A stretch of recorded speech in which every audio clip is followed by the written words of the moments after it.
All right. Hey, how's it, everybody? It is 4 p.m. West Coast time. I'm thinking it's probably around 1 p.m. Hawaii time, maybe 7 p.m. on that there East Coast, and 6 p.m. for our Central Time folk. I am Mad Statter. This is Chatter with Statter, and it looks like we have got the Statterbox crew coming on in from all over the place. We have got YouTube in the house. We have got Twitch in the house. And that makes me very happy when I can see that everybody is in the house. So, all right, let's see. We've got Pussycat coming in here. Pussycat, I've got a little story for you. And we've got Elaine. So good to see Elaine and Felicia Nichols. Fantastic. Shot coming in on the YouTube side.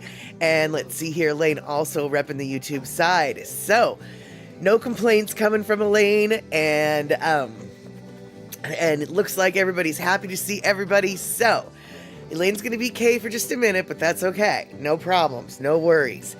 Now, before I get the silly story that I want to tell Pussycat and everybody who hangs out here at Statterbox Crew probably knows what I'm going to be talking about, but whatever. Before I do that, I'm going to say hi to Gina, and then we're going to get the party started. Boop.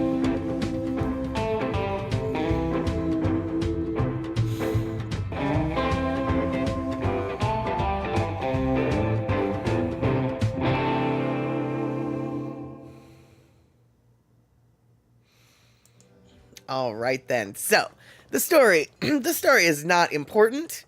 It is not life-changing, but it made me giggle. So, I don't know. Okay, first off, for those of you who don't know, I have a couple cats. And then I have another cat. My cats that are officially mine and are recognized as such amongst the powers that be are Ashes and Dusty.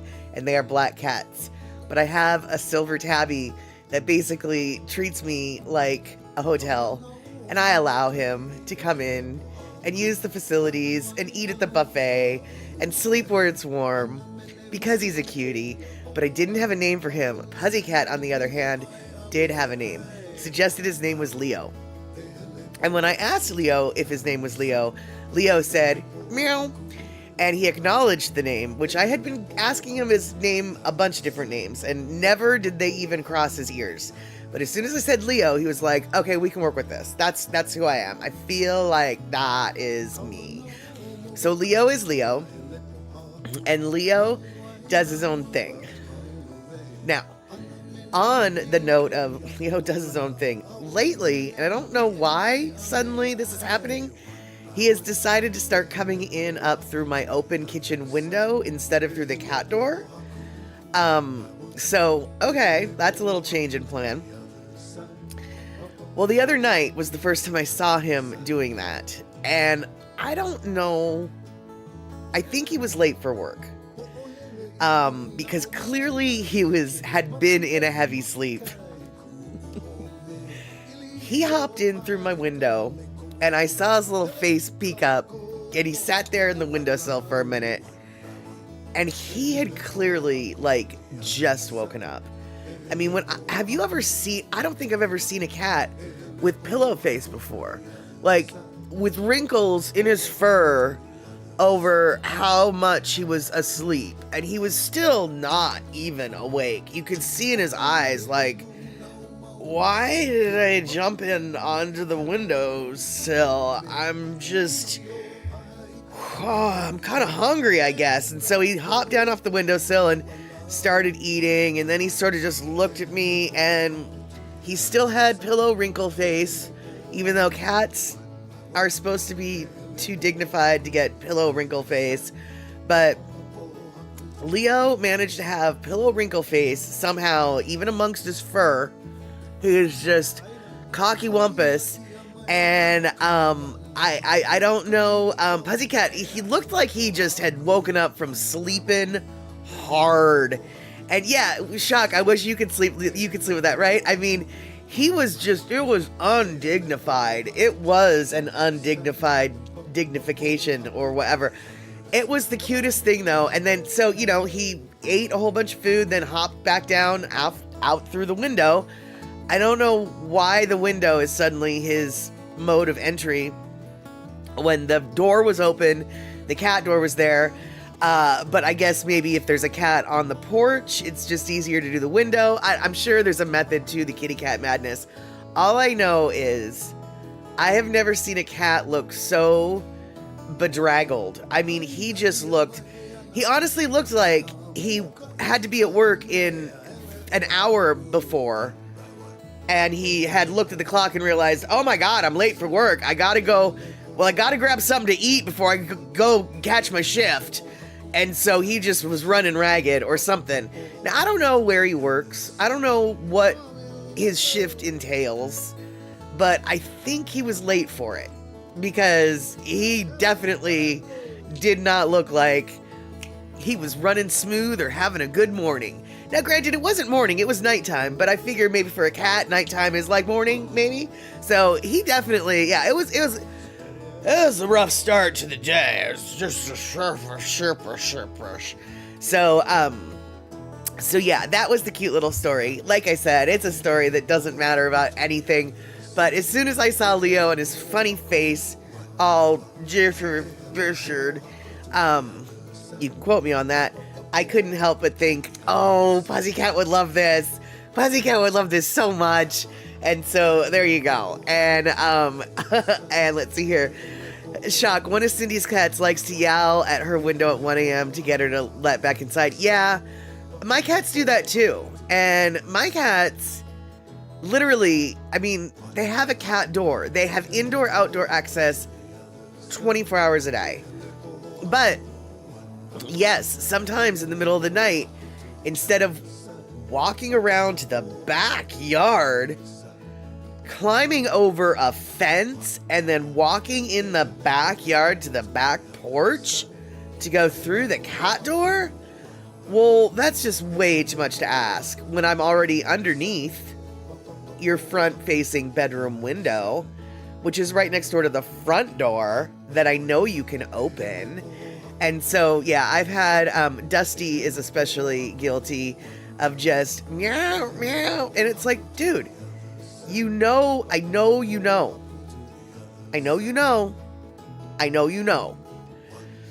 And, Shock, yeah, Cindy has to lock the other cats out at night. She's got very legit reason not to have a cat door. I, on the other ham,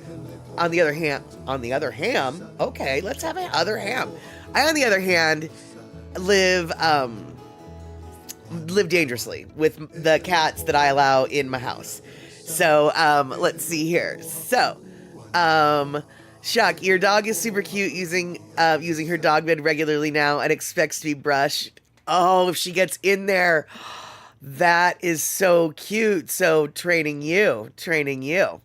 And Pussycat, yes, very sleepy boy. And let's see here. Hablo del Diablo.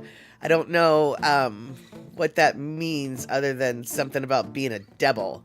Being a devil, kitty.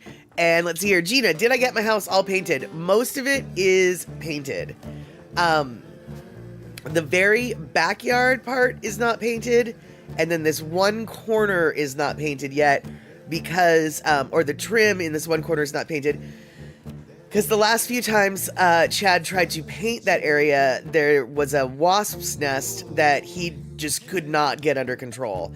5 cans later, he's just like, they're still swarming. So we agreed that it was better to wait until cooler temperatures when the wasps basically go into hibernation or just leave. And so let's see here. Option, talking about you? No, we're not talking about you yet, but we can. And let's see here. Cindy Krause, speak of the devil. Got it. And Cindy popped in to say hello. Hey there, Cindy. We were talking about you. You and your kitty cats, actually. And Cindy, right, you have a cat door that's closed from 9-ish till morning, but if they got locked out, they show up at your bedroom window and yell till you get up and let them in. Yeah, of course, because they know how to train you. And we train very easily. I know I train very easily. Because ultimately, people think that when you're training animals, it's about training animals. It's not. It's totally about training the person. It just is. It's all about training the person, and then the animal will respond properly when the person learns how to act. And, let's see here. So, all right. So, what else? All right, cool. Still talking about kitties, etc. And Shock, yes, you're working on training Mr. Me in dog interaction.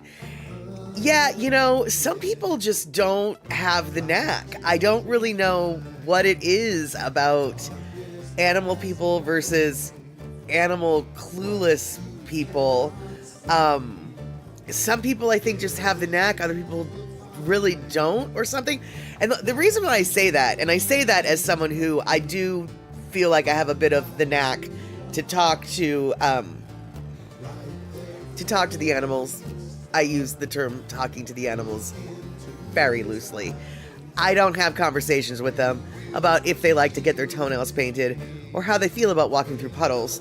That's not what I'm talking about. What I'm talking about is, you know, you can get along and communicate the needs and wants relatively successfully. And I say that because there was this one house that my sister lived at for a while. She was renting a room with a family. One of her friends lived with their parents. And so anyway, that family had a family dog. And I want to say it was like a min pin or a miniature greyhound or something miniature and hyperactive, but not a Jack Russell Terrier. That much I can tell you. Can remember. Anyway, I had never met the stupid dog before in my life. And I went over to see my sister to give her something or whatever. Anyway, the dog ran out the front door when my sister came out. And my sister was like, you know, this dog, nobody can train this dog. This dog just does what it wants. This dog is so hyper. You know, it doesn't come, it doesn't sit, it doesn't stay, it doesn't blah, blah, blah, blah, blah, you know. So they said, dude, actually, you know what? I don't even think my sister said that to me yet. So the dog comes running, and it was a little too much, or whatever, and I was like, hey, no, sit, you know, whatever. And I gave it a bunch of commands, and the dog immediately did exactly what I asked it to do. And my sister was like, well, how did you do that? And I was like, I told it to get down and sit. Like, what do you mean, how did I? You just saw what I did. But apparently that dog did not, would not, could not obey anybody else. And that was not in the family, not in the nowhere, not in the know-how. And I was the first person to be able to just be like, you need to know how to act if you're going to be around me. And you're going to act like this. And there you go. You acted like this. Now you're good. So I don't know, you know, I mean, I feel like some people are just useless at that kind of thing, and other people just have the knack. Sometimes I think it's in the tone of voice, you know?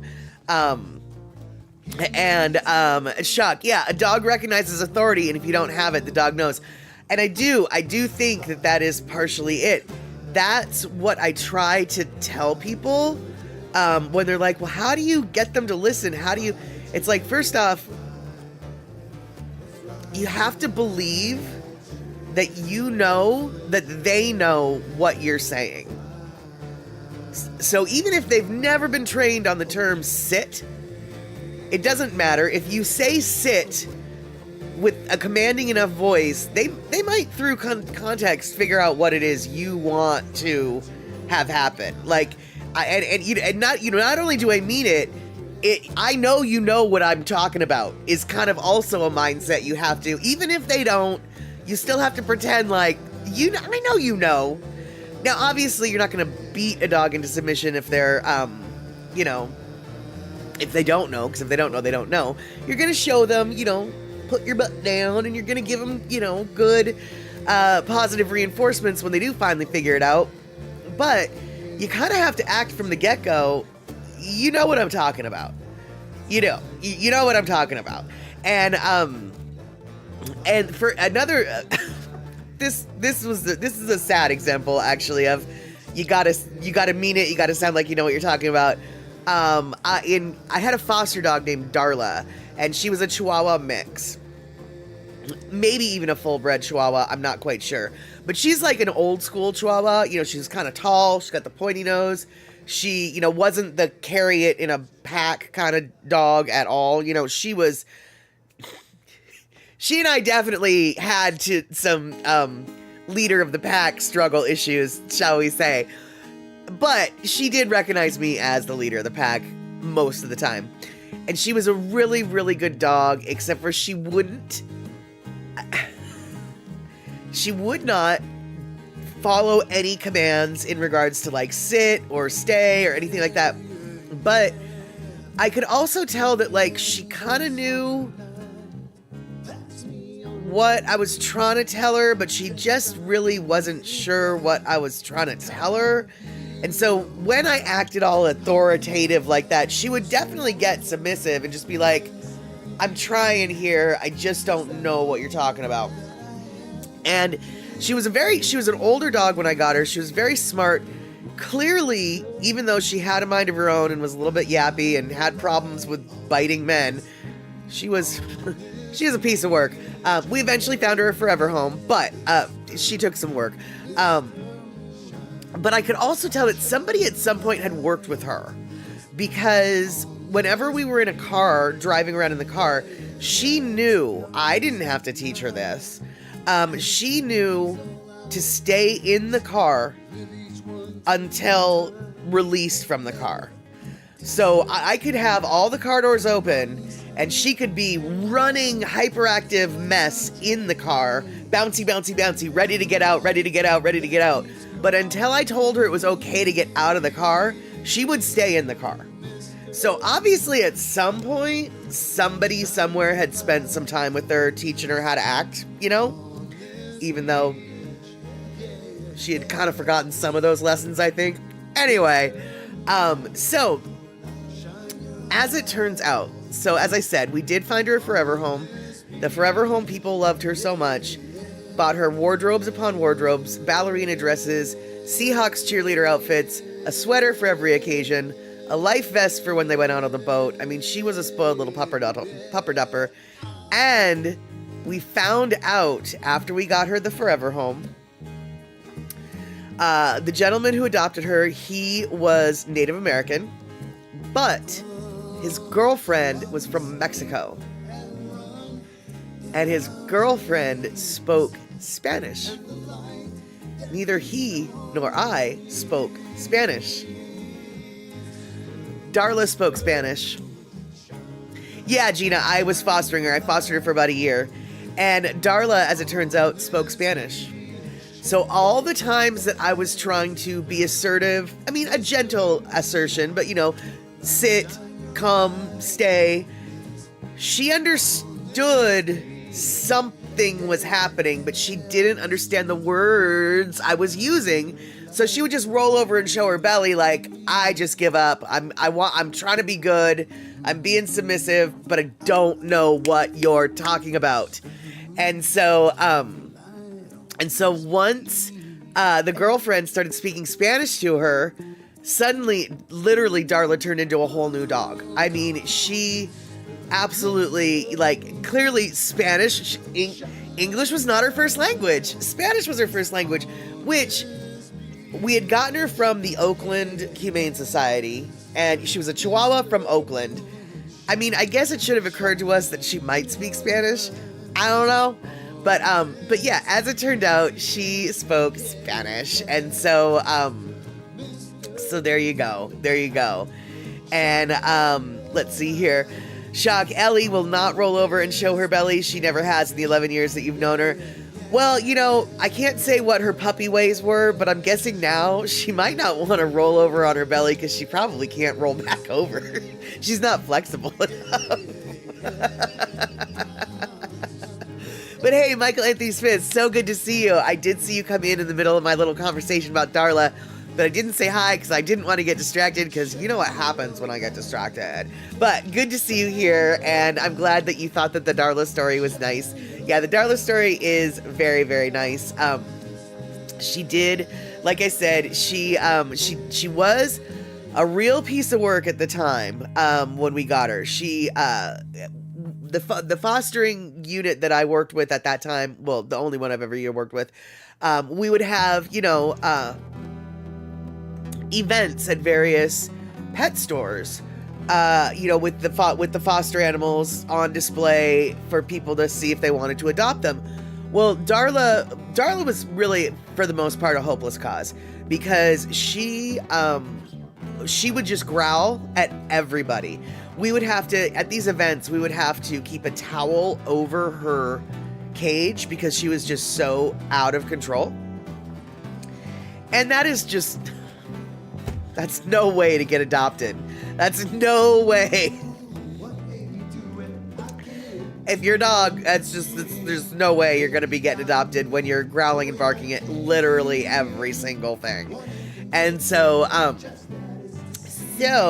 we had to stop bringing her to the events, which then it was like, well, if we're not bringing her to the events, how is she going to get adopted, right? So that was a bit of a sticky wicket for a while. But eventually I wrote a little ad for her in Pet Finder that I called her the original Model Chi, and instead of Model T, and I kind of framed the ad as an advertisement for an old school car, instead of the newfangled Chihuahua models that need handbags and Paris Hilton and clothes, blah blah blah. It's like, no, this is an old school Chihuahua that'll defend your honor and thinks it's the size of an elephant, blah blah blah. And I don't remember exactly how I worded it, but as soon as we framed her ad more as an auto advertisement, like immediately we started to get traction on people wanting to look at her, because it's so hard to make it. Every pet ad is sort of the same, like, oh, she loves belly rubs and she loves her treats and blah blah blah. So and so she needed a little something special.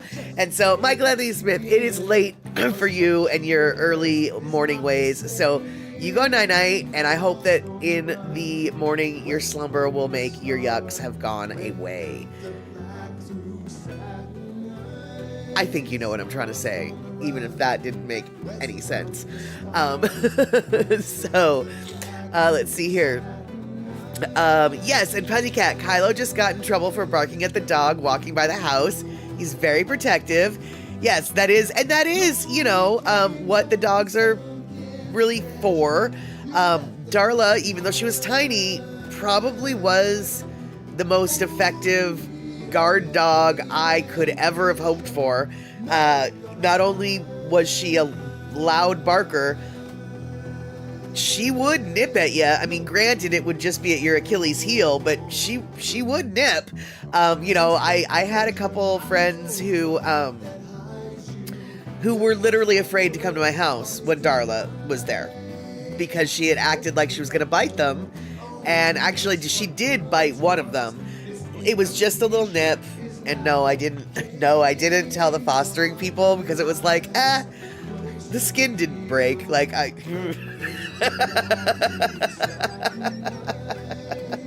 So yeah, I didn't tell the foster people about that, even though technically I was supposed to.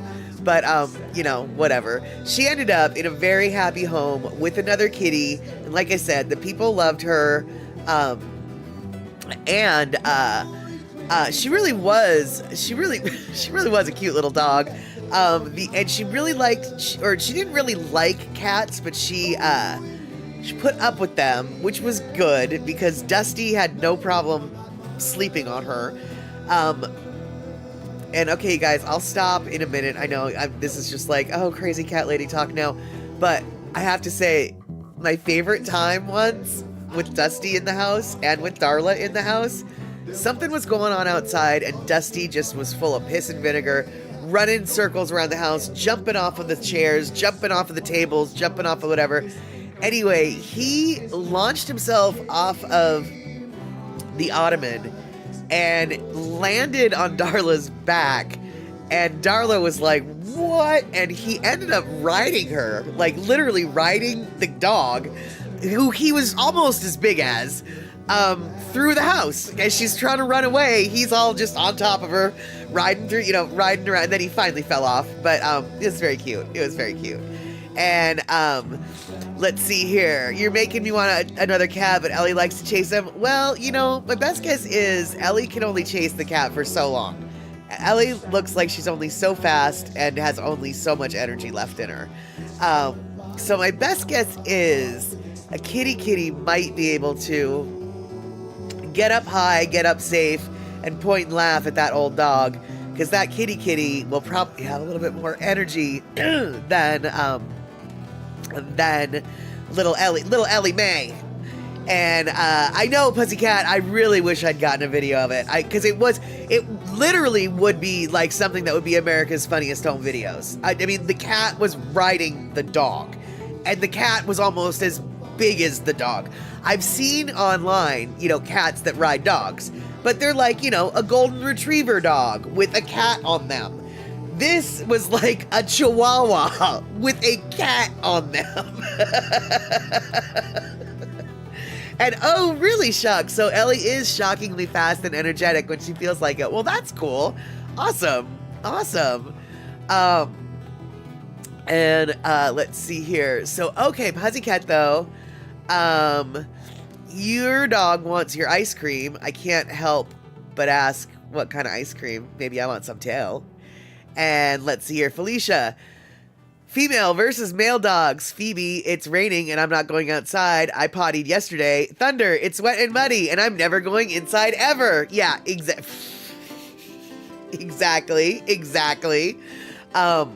Actually, you know what? I don't really know if that's necessarily true for dogs. I feel like it's kind of true for dogs and cats. I had a cat who, when it was raining out or if it was snowy, it's just like, oh no, my delicate paws can't possibly get wet. I have to stay inside and use the litter box. Whereas the boy kitty is just like, I'll dig a hole in the snow and I'll go sleep outside in the snow if I have to. And so, let's see here. Hold on, Chuck. Ad for Ellie. Senior dog of firm opinion doesn't want your forever home unless you do what she says. Senior dogs definitely can be like that, for certain. That is funny. And, Pussycat, the classic vanilla with Hershey's chocolate and caramel. That sounds good. And, okay, so, let's see here. Random pet talk. Check. That's what we've got. And that being said, Ellie prefers to be inside after dark. Oh, she knows how to be cozy. Ooh, speaking of bringing stuff inside after dark. So, last stream I was talking about some, I anticipated that by Wednesday I would be taking the plumeria that I am attempting to grow. I would be bringing it inside, and lo and behold, I did bring it inside before Wednesday. And I found a really good spot in my house for it, finally. It took me a couple days to figure out where I should put it. It's in my bedroom right now. And I've got it in it's in my bedroom window, which is the sunniest window of the house. But I also have it like sort of, it's between my window and my curtain, and so it's in this little pocket of heated sunshine. And so I went and I put my thermometer in there, and it's like 7 or 8 degrees warmer in that little area than the rest of the house. So I'm hoping that the plumeria that I'm attempting to grow will like this little nook that I've created for it, and hopefully the warmth and everything will make it a very happy plant over the winter. And it looks like the leaves are happier, and I feel like the nubs might even be growing. And so we'll see. I'll keep you all updated because I'm sure you guys really don't care, but that's okay. I'm still gonna let you know. And Pussycat, your wife got vanilla for your daughter. She just got her wisdom teeth removed today. Oh, and she got vanilla instead of chocolate. Well, how come? I mean, like, what? Your daughter doesn't like chocolate, so because she got her wisdom teeth removed, she gets what she wants? Because would chocolate do anything? What? I like chocolate better than vanilla. Why is chocolate not good for wisdom teeth removal? Hey, oh, she wanted vanilla. Okay, got it. Hey, Ann Ware, good to see you here. We're talking about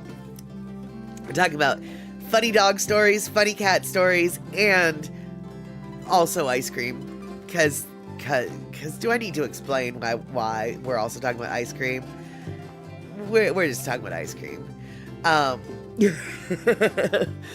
Let's see here. Oh, Mama Sean, don't get discouraged. They can take a while. You have 6 now. I'm going to assume you mean the plumerias. And I don't have room for 6, but I want 6 anyways. Yes, indeedy. Oh my. I'm a little bit jealous already.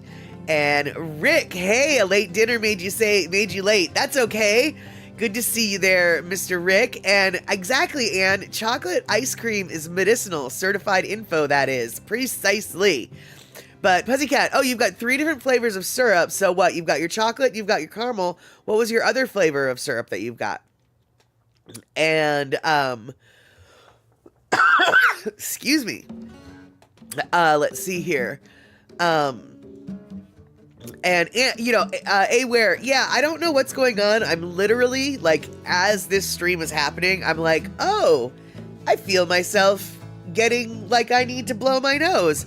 So, yeah, I don't know what's going on, but you guys, I think, are witnessing a person who is literally moment by moment getting sicker as we speak. I feel fine, but I do feel like I need to blow my nose. And Mama Sean, oh, there's a Facebook group for crazy plumeria people. I definitely think that is something I might want to look into. And Rick, allergy season ain't over yet. That's true, and I would love to think that this is allergies, but I'm guessing from the way this is progressing, pardon me while I wipe my nose, I'm not so sure.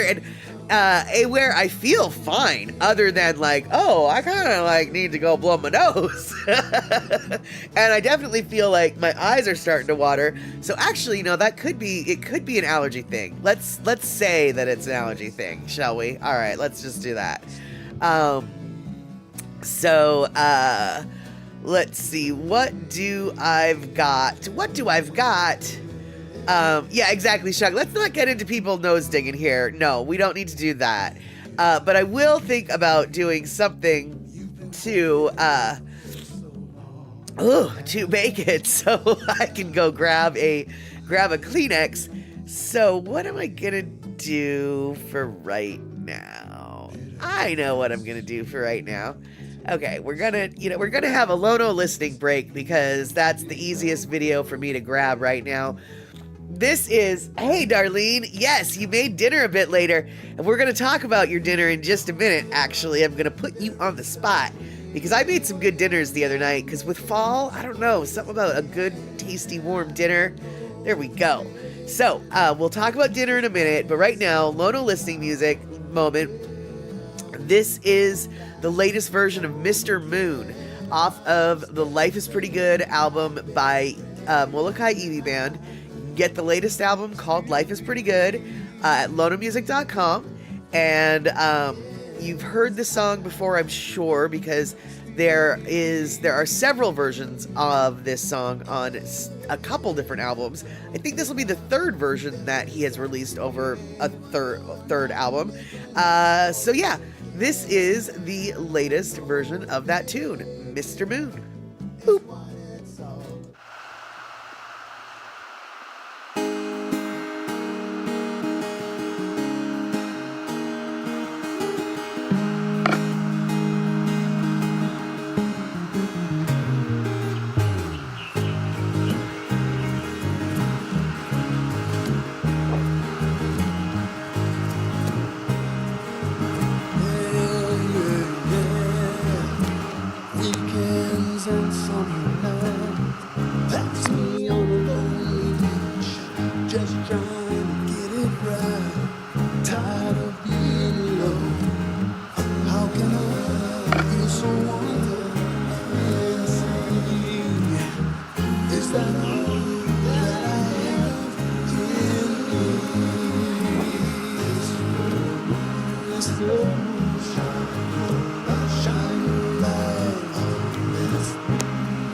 Shine your light on this beach.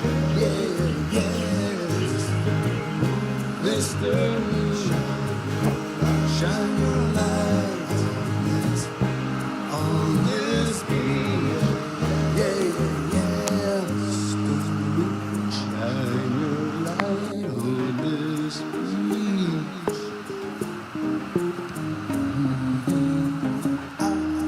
Shine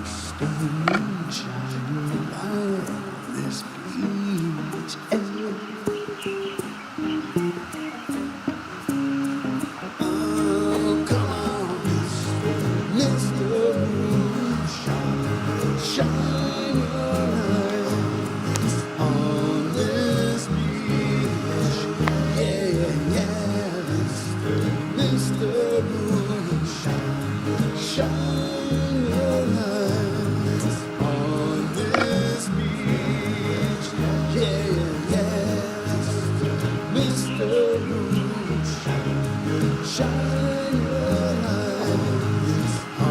this beach.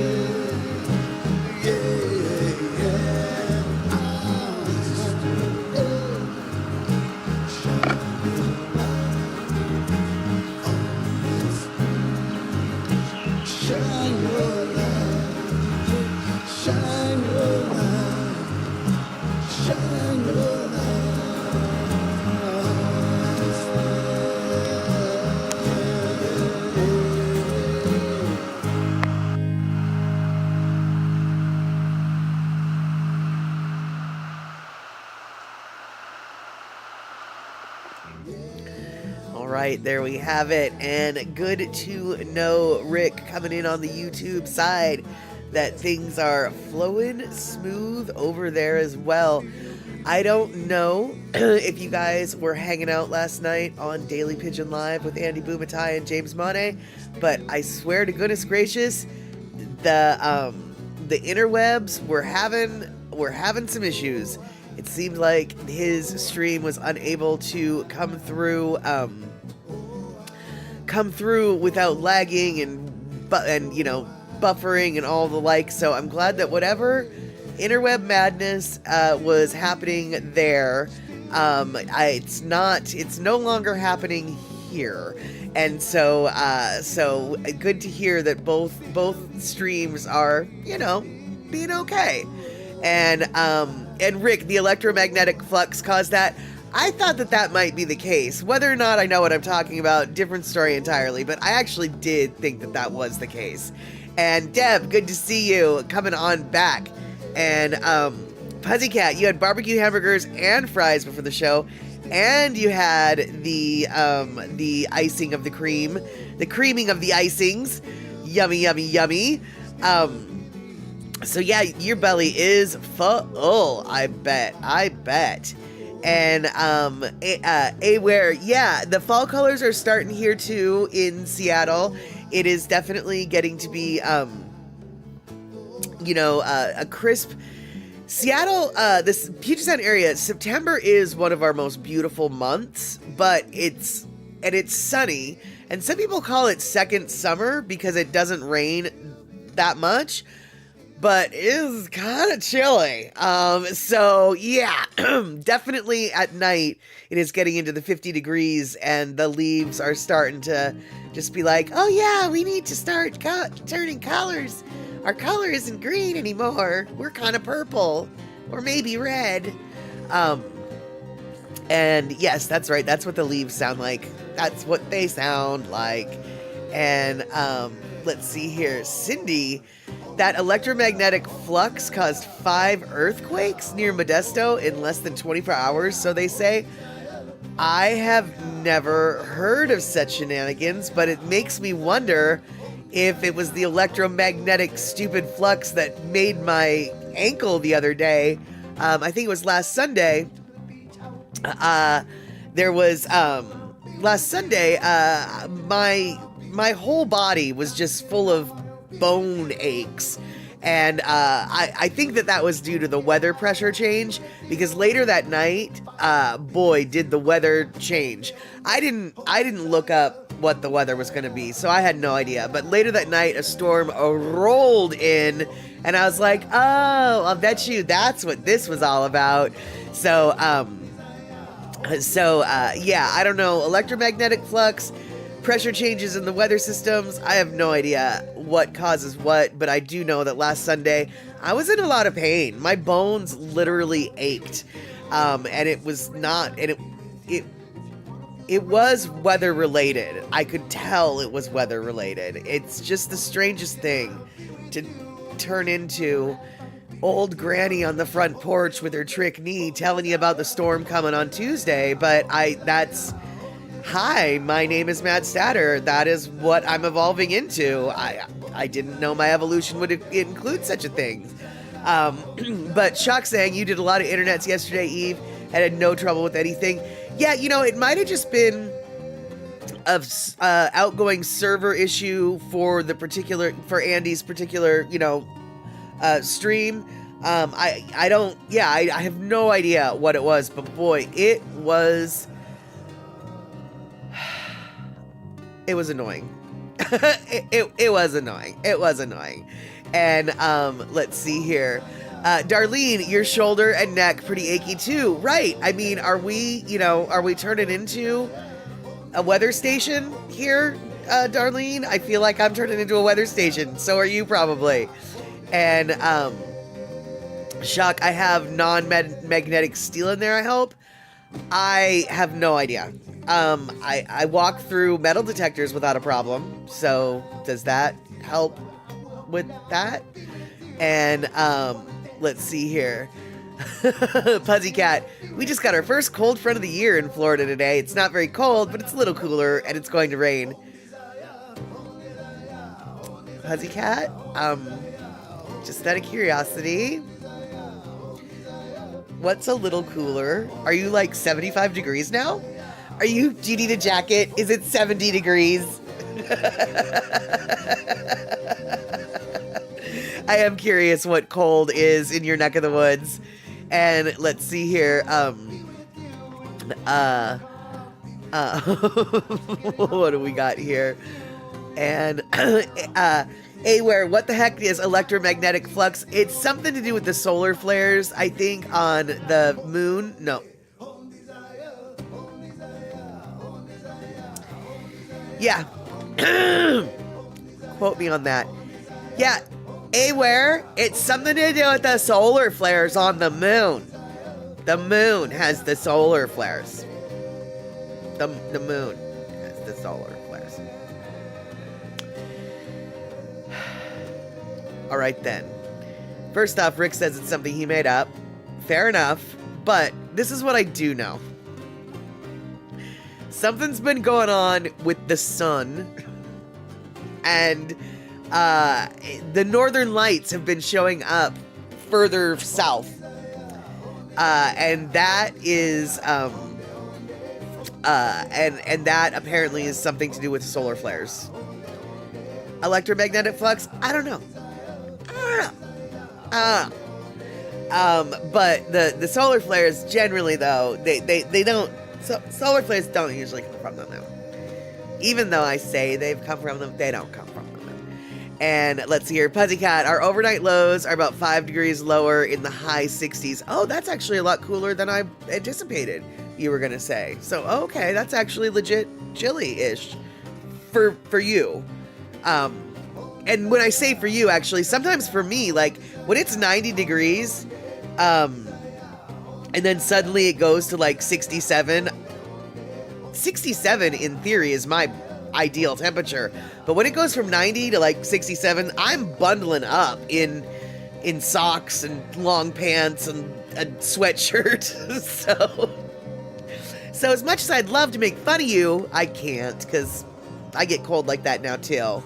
And, okay, so Cindy, solar rupture is what they called it. Okay. I guess, yeah, the sun got one big pimple, or a bunch of them, or something. I don't know. And let's see. So, okay, wait, shock. Medical alloy have probably been specialized non-medic steel since before you got my ankle steel. I hereby dub thee Molly Ironfoot, however. There we go. There we go. Yep. Good old Ironfoot. And, Darlene, up to 80 today. Yesterday was about 70. Evening, about 60. You like the cooler temps for sleeping, though? Yeah, I definitely enjoy the cooler temps for sleeping, without a doubt, as well. But, like I said, I don't know if you were here earlier when I was talking about this, Darlene. My plumeria has since come inside. And I've found a good place in my bedroom window, basically, for it. And it's got a nice little, it's between, the pot is between the window and the curtain, so people can't still look in my bedroom, but they can see the plant, you know? And so the curtain and the window has kind of created this little enclave of warmth. And so I'm hoping that, even though it's 50 some odd degrees outside at night in my neck of the woods right now, I'm hoping that this little enclosure biodome tiny micro ecosystem in my bedroom, I'm hoping that the plumeria will find it very comfortable and continue growing this winter. That's what I hope. And let's see here. So weather for Daytona Beach. Hold on. Got to get there again. 81. Oh, that's not bad. That's not bad. 81 is not. Oh, and humidity is only at 79%. My goodness, that's like nothing for you. That's practically the desert for you guys. 79% humidity. And yeah, Gina, not at all surprised. Your ankle suddenly is reminding me that it's not quite healed. Yeah, and my best guess is you're probably gonna have several weeks of, oh, I wake up, oh, it feels great, and then halfway through the day, it's like, oh, yeah, no, it's still not great yet. Oh, no, it's not great yet at all. Let's see here. Darlene, it's a good place for it. Should be okay if it's getting sun there, at least during daylight hours. Yes, let's see here. Rick, since the plant is in the window, could you dress it up for Halloween? Well, I guess we'll have to see just how big it is, right? So, oh, Terry coming in. I didn't think we were going to see you today. And plumeria's like steamy conditions. Theoretically, a bedroom is the ideal spot. Wish that were true in my case there, baby doll. Wish that were true in my case. Not nearly as steamy as it used to be back in the day. But I do think that I've created a situation where it should be happy.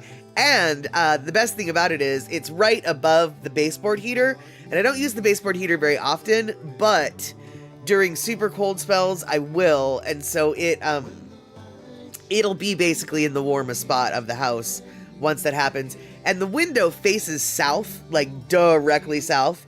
And so it gets as much sun as anything could possibly in the house. And so let's see here. And oh yeah, Gina, I've as someone with an injured ankle, I know how it's just like, oh yeah, it feels fine, everything's good today. And then a little while later, you're just like, I was so full of, yeah, I was so full of it that my eyes were brown. And Pussycat, you just finished your big bowl of ice cream and 80% of it was syrup on the bottom. Well, there could be worse things at the bottom, I guess. But Darlene, yes, I did ask you what you made for dinner earlier today. I am curious what you made. The last couple nights I've had chicken quarters with a baked potato and green beans. And I have to tell you, I haven't made such like a basic dinner. The kind of dinner that I grew up with, basically, which was like meat, vegetable, potato. meat, vegetable, potato. I haven't had one of those kind of dinners in a really long time, and you know what, man? I grew up on those dinners, and really, they're quite satisfying. I was pretty amazed the last 2 nights, my dinners. I walked away from the table just being like, you know, now that was a dinner my mom would be proud of. And it was very easy to make. I don't know why. I mean, you know, like chicken hindquarters, you put, you know, seasoning salt and some flippin' onions on them, and, you know, some thyme or whatever, salt and pepper, and cover it up, bake it for a couple hours, and they fall off the bone, and it creates its own gravy. I mean, how hard is that to make? Apparently hard enough that I couldn't be bothered most of the time. But I am curious what it was that you made that Rick isn't it out. It was good. It was good. Like all the dinners you make, it was good. It was good. So I am curious what was good. It was good. What was it? And yeah, Shock, you're very lucky that you have someone who enjoys cooking, and you can handle his cooking. That is something, yes, that you are very lucky to have. I would like to share the cooking duties with someone sometimes, but oh well. You do what you can with what you got. And today, I have my favorite soda pop, which is the Limonade by Sprite. And okay, so I made a new recipe. A chicken type casserole with chicken broken up with rice, with rice cauliflower, mixed in broccoli, grated carrot, chopped off bit of green pepper and onion, Parmesan and milk to make the sauce, crumble Parmesan for topping. There you go. Good. No, that sounds good. Although I have to admit, I don't know how you and Rick do it. Because I would be so tempted just to have a little, like, you know, just a little bit of carb with that, you know, like, be it, a little bit of rice mixed in, like real rice, not the cauliflower rice, or maybe a piece of bread, because that sounds delicious, but every time I try to make a meal like that, without a carb, you know, I end up just, like, not fully satiated. Like, I feel like I could eat if I was left with, like, you're only allowed to eat protein and vegetables, I could probably eat an entire chicken. Whereas if I was able to, like, have a roll, like, suddenly, you know, like, just, like, a quarter of the chicken is more than enough. I don't know what it is about only eating meat that makes me feel like I'm just never satiated. Similar yet exactly opposite, when I was in college and I was trying not to eat meat and I was only eating vegetables, and carbs, but vegetarian, is what I'm trying to say, I would never feel properly satiated. I could just eat and eat and eat. And, but if I have just a little bit of carb or a little bit of meat with blah, blah, blah, blah, blah, suddenly it's all good. It's all good. Even though really the carb is never a good thing for me, at least not a gluten-based carb. So let's see here. Yeah, Rick, exactly. Change out the cauliflower rice with either noodles or rice, and there you go. But yeah, but I know that you guys avoid the carbs, and you've done it so well, which is so, that's what I guess I'm trying. That's what I'm trying to say, even though it's not happening. Like, I'm so impressed with you guys are living this lower carb lifestyle with such success. You've gotten, it sounds like Darlene has lost a little bit of weight just due to this issue, and, you know, but it's a consistency thing, right? And so I just, I think it's super awesome because, like you just said, Rick, carbs are addictive. Dude, carbs are addictive for sure. And let's see here. Amara Joy, am I a girl? No, I am a woman. But thank you for asking. My name is Matt Statter, and you are now part of the Statterbox crew. Let's see here, Darlene. Oh, right, but you did make those chocolate chip cookies too, and you have cheated. Not always perfect. And let's see here. Pussycat, last night your wife brought home an 8-piece fried chicken from the grocery store, and you had 3 pieces of chicken and nothing else. Good for you. See, I am feeling like I could probably just eat that entire without. Well, fried chicken does have carbs now that I think about it. Oh, fried chicken, yum. Okay, so let's see here. Looks like, oh, Deb's got to take out her puppy. All right. And then Terry got to go sail away. Sail away, sail away. All right, there you have it. So, speaking of sailing away, I could have shared this while Pokoletee was here, but I didn't because we were talking about things and stuff. But now that she's gone, I'm going to share, I would like to share with you something that she shared with us, and I wanted to share, and asked me to share this. So as you guys might know, Pokoletee is currently on a cruise. She's going to go sail away, literally right now, and she's on a cruise on the East Coast. Had I thought to do something, I would have gotten a map, but I didn't, so we might not have a map.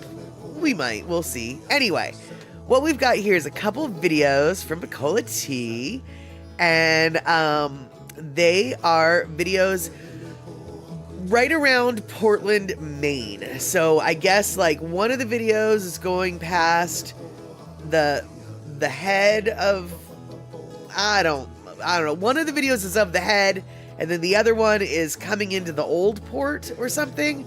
I'm really not quite sure, but I'm going to show you these videos, and we can totally chat during them because there's really not a lot going on in the videos other than a slow cruise by the land. But this is the area of the country that Pokoletee is currently in, and very, very East Coast looking seascape from my opinion.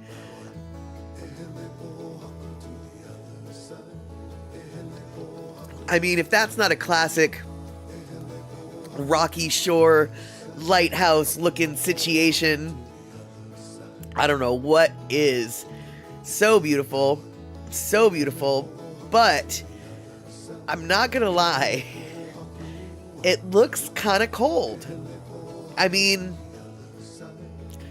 I have no reason to believe that it's not 90 degrees out there. But I look at that video and I'm just like, I feel like it's more like 50 degrees out there. I mean, like, I don't know. Does it look cold to you guys too?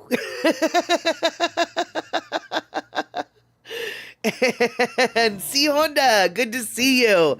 We are checking out some videos that Pokoletee sent to us, and this is going around the head of some place. I don't have the details. I wish I did. But well, there you go. This is part of it. And let's see here. Yeah, Carl, totally. Yeah, it's a great little lighthouse. I mean, this is such a picturesque landscape. I feel like I just want to, I don't know. I mean, I'm not an artist, but I feel like I need a canvas and an easel and give me some paint. And I want to play with my mustache, and I need a beret and a striped shirt so I can paint this scene properly. And yes, aware, it looks like a moderate breeze, so it could be chilly. Yeah, I don't know, man. Chilly I'm with, but I feel like it just looks cold to me. But then again, it could be maybe because I'm just kind of cold. That's a nice little stretch of beach though, with that little grass that whoever lives in that house has got money, and that's for dang sure. And exactly, a mustache twirling artist. Although I spend a lot of time making sure I don't have a mustache, so I guess I'm gonna have to So I guess I'm gonna have to let go of that habit, but you know, I'll still keep my beard under control, because you know, nothing like a neck beard to make you feel like a woman. And exactly, Rick, summer season is over there, very clearly. And yes, indeedy, Darlene, when you're on larger bodies of water, there's a breeze, can be chilly. Okay, so that's the first video that Pokoletee shared with us. This is the second video. It's a little bit longer. Boop. And this is going into Portland proper, or maybe it's the old port of Portland, I guess is what it is. But but yeah, this is Maine though. But one thing I can say, even if I can't tell you exactly where it is in Maine, this is the Maine shoreline, the coastline of Maine. And Pussycat looks like Cape Cod. No, because Cape Cod's in Massachusetts, right? I might be lying, so don't take my word for it. Hey, where? Oh, it's Maine. Yeah, it's chilly.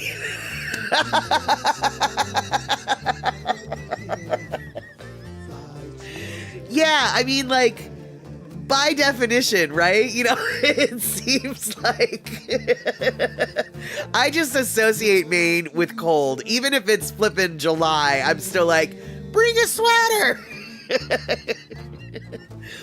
And Rick, a raspberry beret would be just fine as well. And Gina, exactly, the Maine shoreline of Maine, exactly. And Pussycat, you know what?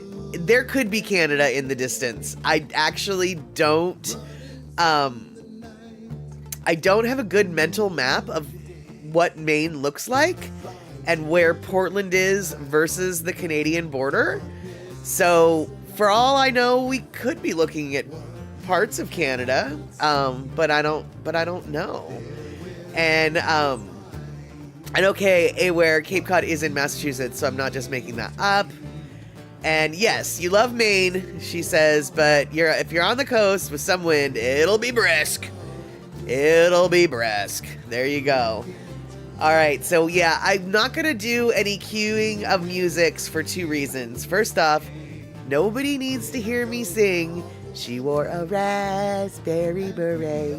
Nobody needs to hear that. And second off, we don't want a copyright strike. But hopefully, and I'm pretty sure, that warble that I just did, you know, the kind you find in a secondhand store, that warble, I'll be willing to bet that that is not going to be picked up as recognizable for any kind of copyright algorithm, because yeah, because I don't sound anything like the man in purple. And I couldn't carry a tune in a bucket.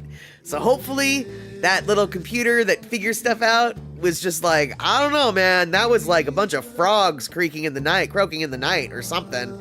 That was not music. Not even. And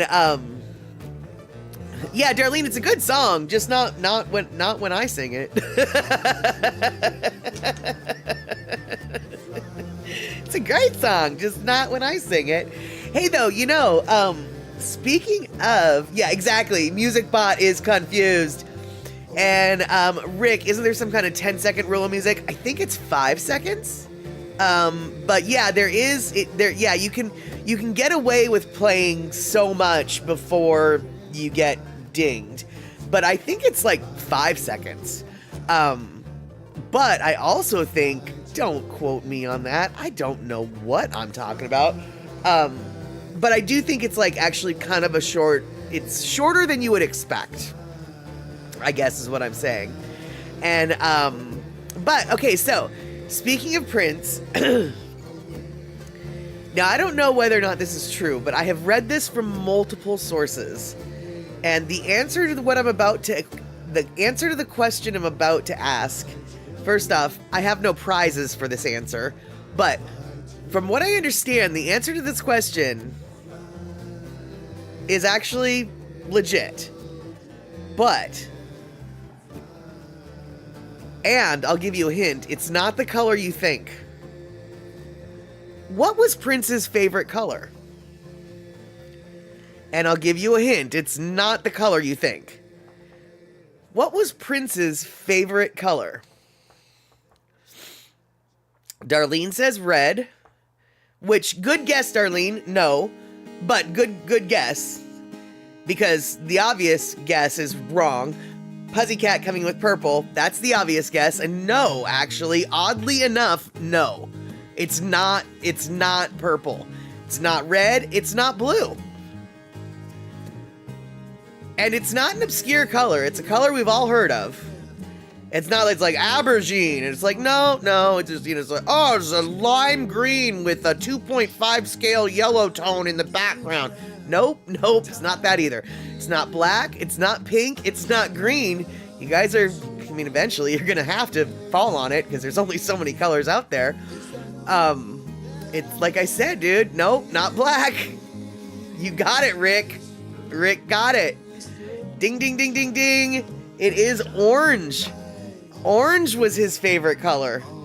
Now, obviously, look it up. Don't quote me. But I've read this from multiple places. Now, granted, the multiple places could be coming from the same erroneous source. But I have heard that, yes, indeedy, orange. Who'd have thunk it? Orange. Yeah, so there you go. Orange was his favorite color. Or so I've been told. And, by all means, as per the usual, feel free to fact check me. Of course, you know, if I'm wrong, nothing's gonna explode. But, you know, never hurts to just double check. And Pussycat, I was gonna say orange, but orange, you glad I didn't.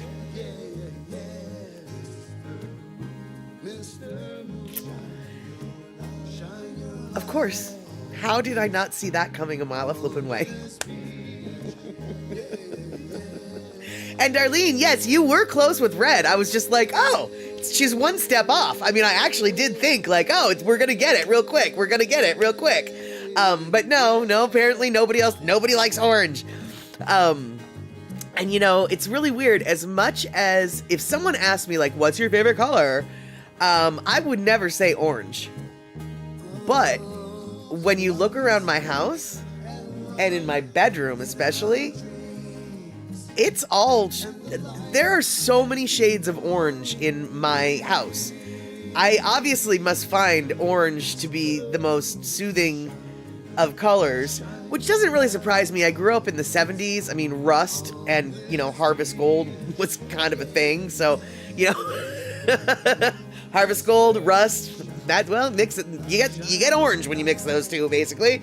But yeah, orange is really a very, I don't know, I find it to be a really soothing color. And I think that maybe, I might have a favorite color that's orange too, even though I would never have guessed that that was my favorite color. But when I look around, it's like, huh, maybe it is my favorite color. And yeah, exactly, Darlene. It's a very warm color. And my bedroom basically is most of the pictures on the wall and, you know, my sheets, etc., are all sort of shades of orange, yellow, and peach, I guess, for lack of a better, or maybe, yeah, peach, mango, whatever, you know. And yes, Pussycat, the guy sang about purple. He had purple clothes, he had purple guitar, he had purple everything. But alas, orange, I guess, was really his private gig. He really dug the orange. And Rick, your friend says to me, what rhymes with orange? And you said, no, it doesn't. That is true. That is true. Okay, so so Anne's coming in. And I knew that Anne would probably come in and fact check because I know that Anne actually lived near where Prince lived and on occasion would see Prince out in public riding his bike. So I had a feeling Anne had a personal vested interest in just seeing if this was really true or not. And so Coming in, oh, I see there's a disagreement between his sisters after his passing, what his favorite color was. Got it. And so the purple one is much better than the orange one. And yeah, and we all know who that is. But yeah, exactly. It's like Darlene's like, really, Aware, what do the sisters say? And let's see here. Door hinge comes closest to rhyming with orange. That's true.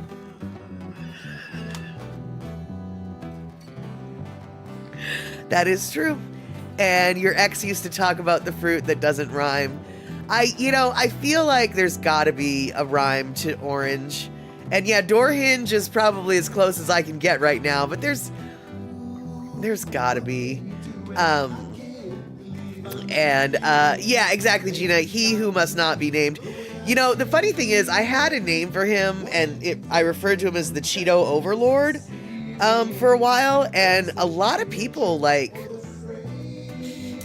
even though there's really no reason to know who it is that I'm talking about when I say the Cheeto Overlord, everybody knew who I was talking about. I mean, there was not one person was just like, what do you mean by that? I don't know who you're referring to. And so shock, Cheeto Mussolini. Yeah, I guess that works too, but yeah, I just like the Cheeto Overlord better. I mean, I did and I didn't. I like Cheetos a lot, so I kind of didn't want to besmirch their name. On the other hand, it just seemed like so obvious. I couldn't not call him that. The evil Oompa Loompa, you know.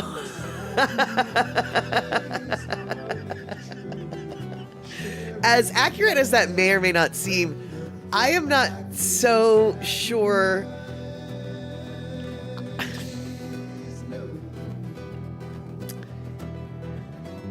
That implies that Oompa Loompas aren't evil, and honestly, I'm not comfortable with that assessment. I really feel like Oompa Loompas could be evil. They seem creepy as hell, and I'm not so sure. I'm not so sure that the Oompa Loompas aren't a little bit evil.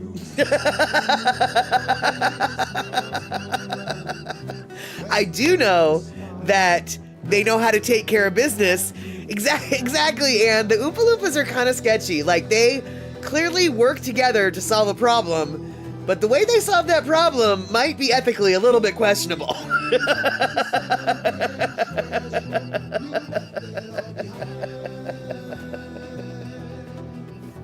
But, you know, you can't have the good copy or the good chocolate without them, so I'll look the other way. They seem to be hygienic, so and yeah, where that whole book is a little bit creepy. Oh, abso-flippin'-lutely, dude. That was one of the reasons why I really enjoyed the Johnny Depp version of Willy Wonka and the Chocolate Factory. Was visually so beautiful. I really enjoyed the movie just for that reason alone. I did take a little bit of umbrage with their straying from the original book. They kind of built in a backstory that was like, that's not at all in the book. Why are you doing this? And that annoyed me. But the level of creepiness that Willy Wonka was in that movie was much more so than Gene Wilder's version. Gene Wilder's version was creepy. Don't get me wrong. Gene Wilder did a really good job of bringing that essence from the book to the original movie, but I feel like the Johnny Depp, Tim Burton version brought Willy Wonka's creepiness to the book level of creepiness, because Roald Dahl really, Roald Dahl was kind of dark. I mean, let's just get real. It was kind of dark. His stories are kind of dark. And let's see here.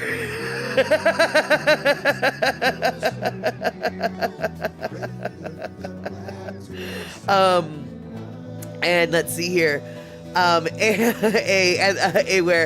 the movies both look like what I imagine a bad acid trip would be like. Yes, yes, I'll just leave you with that. And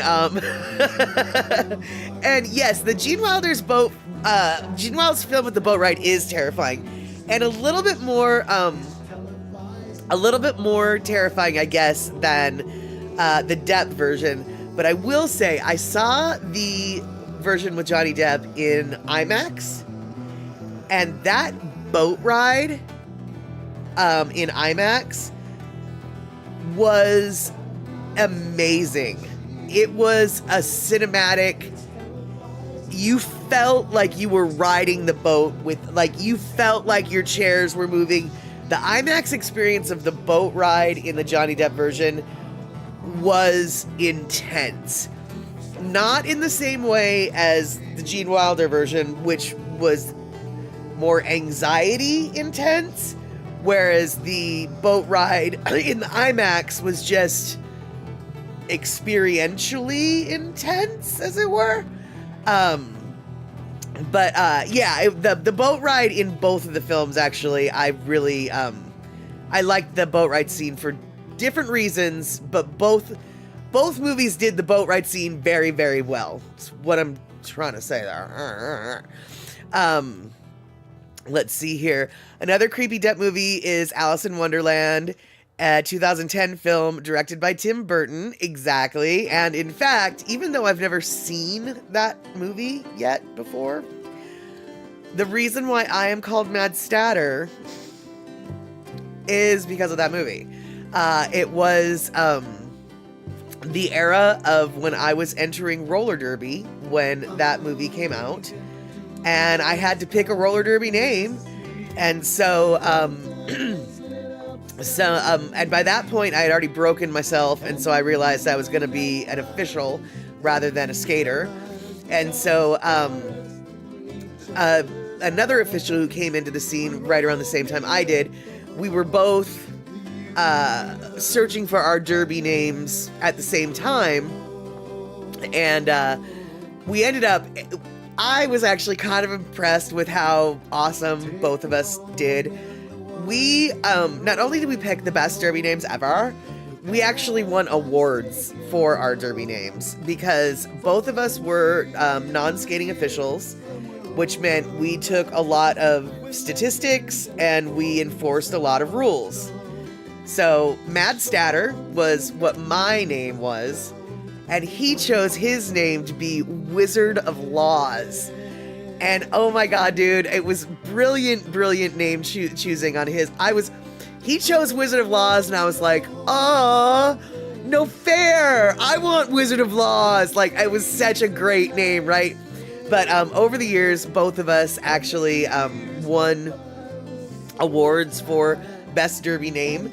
And so I have to thank Johnny Depp for being the inspiration for my Mad Statter.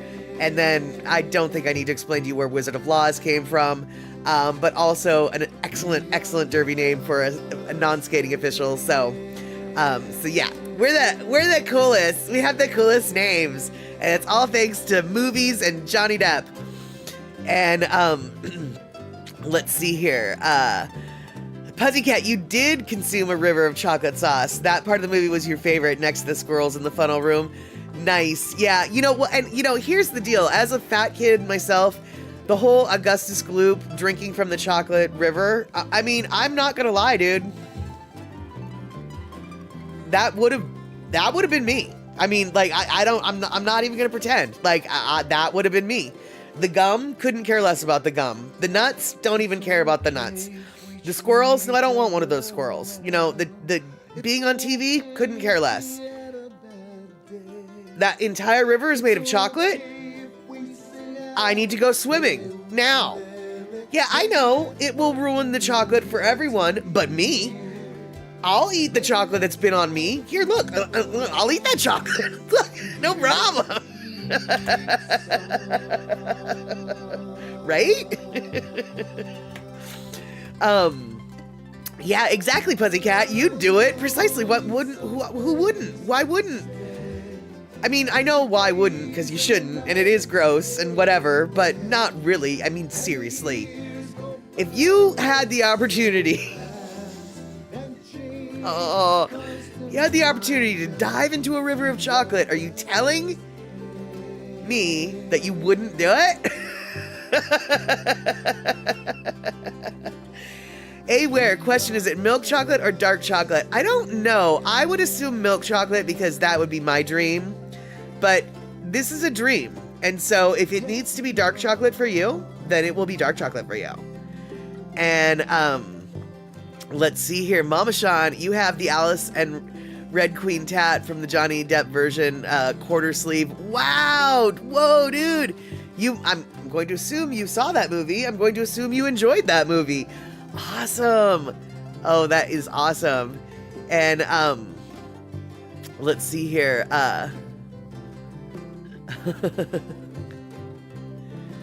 And Pussycat, yes, remember when the little girl chewed her gum and grew up into a blueberry? That was kind of funny. Sorry, but it was funny.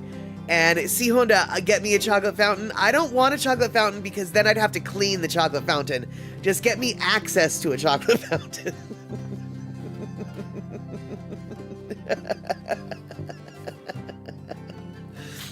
And let's see here. Mr. Me complains that no chocolate ice cream is chocolate enough, and if he makes it chocolate enough, there needs to be so much hooch in it that you shouldn't drive. Got it. And Shock, your right arm is suddenly feeling bare. Quarter sleeve tat. Yep, there you go. Quarter sleeve never hurts. I've got, I guess, maybe a half sleeve or whatever. I don't actually consider mine a sleeve because it doesn't go all, I mean, it goes almost all.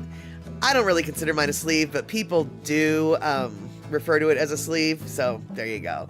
And Cindy Krause, you like coffee ice cream with chocolate sauce. Okay. Let's do that. All right, you guys. Okay, so, yes, Pussycat, coffee ice cream. Even when I was a little kid, coffee was gross. My sister, who's 4 years younger than me, has always loved coffee. So she used to drink cups of coffee like when she was little, like 4. And wine as well, actually, but that's a different story. Coffee, though, super gross. But coffee ice cream, I could eat a gallon of coffee ice cream, especially if it's got like little fudgy swirls in it.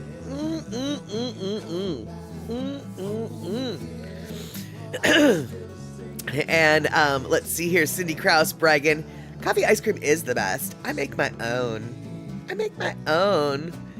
And let's see here, Shock talking to Mama Sean, you're thinking about elbow to halfway to the wrist. So I don't know what you mean. So the tattoo would just be from the elbow to the wrist, or it would just be the whole thing? It would be a 3/4 sleeve. 3/4 sleeves are nice. They're very feminine. I accidentally shamed a man in. He wanted to get a 3/4 sleeve tattoo, and I didn't mean to do this. But I said, "Oh, like girls get." And I guess that emasculated him enough that he decided that he wasn't going to do a 3/4 sleeve and he would actually just get a full sleeve. I didn't mean to emasculate him, but you know, sometimes it happens on accident. I don't mean to do it. Yeah. So, okay, what did C Honda do that makes everybody jealous? Let's see here.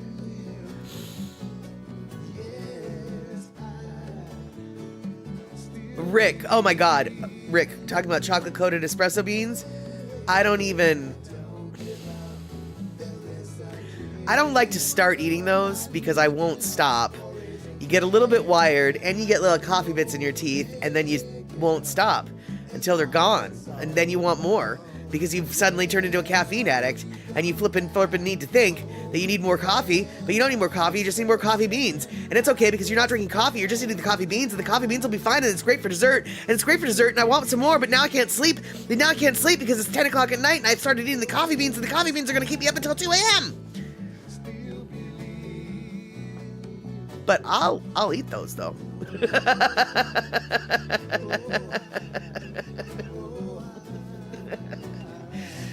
Yeah, exactly, Carl. What?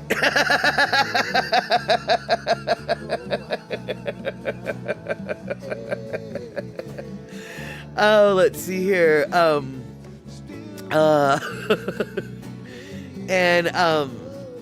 Yes, Rick, exactly. We only get 7 small ounce. We only get the 7-ounce small bags, so they don't last very long at all. Precisely. And yes, I did. I made my own. I made my own buffering. Yes, suddenly I got slowed down, and then I sped up to catch up. That's it. And no, Pussycat, we already had our Lono break. Remember, it was Mr. Moon.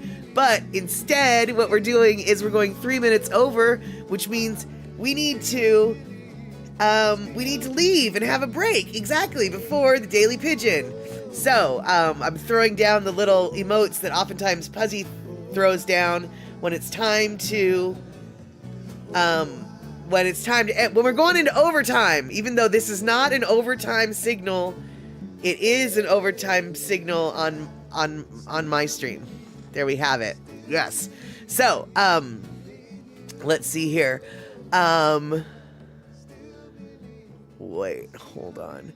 You would need to read them from my house. All right, I don't know what Cindy's talking about, but that's okay. John Bass. Oh, good to see you. Just stumbled in on dark chocolate coffee beans. Yes, we were talking about coffee beans and the deliciousness of chocolate ice cream, and the deliciousness and whether or not chocolate sauce, is there such thing as too much chocolate sauce on ice cream? The jury is still out on that. Would you jump into a river of chocolate? I think we all agree, yes, we would. And so, leaving on that note, we're going to now take about a half-hour break between this stream and the Daily Pigeon Live with Andy Bumatai and James Monet. Only today it's not Andy Bumatai with James Monet, it's Andy Bumatai with Kamaka Brown. So, come hang out in 30 minutes on Twitch or on YouTube. And if you are watching this on the rerun, go find the Kamaka Brown, Andy Bumatai Daily Pigeon Live podcast on repeat on YouTube. And if you're not going to do that, that's fine. You don't have to. But I would love it if you liked and subscribed my YouTube channel and or my Twitch channel. On YouTube, we're trying to hit 500 subscribers. We have got a long way to go, but the goal is 500. And so if you haven't subscribed yet on the YouTube side, I would be super, super stoked. All right, so, Pussycat, oh my, I definitely like a chocolate chip river with no paddle. Precisely, we don't need no paddle. We got our own paddles right here. All right, you guys, thank you so much for hanging out. Thank you so much for all the chat. Hopefully you had a good time today. I know I had a good time today, and we will see each other shortly. So, take care. See you soon.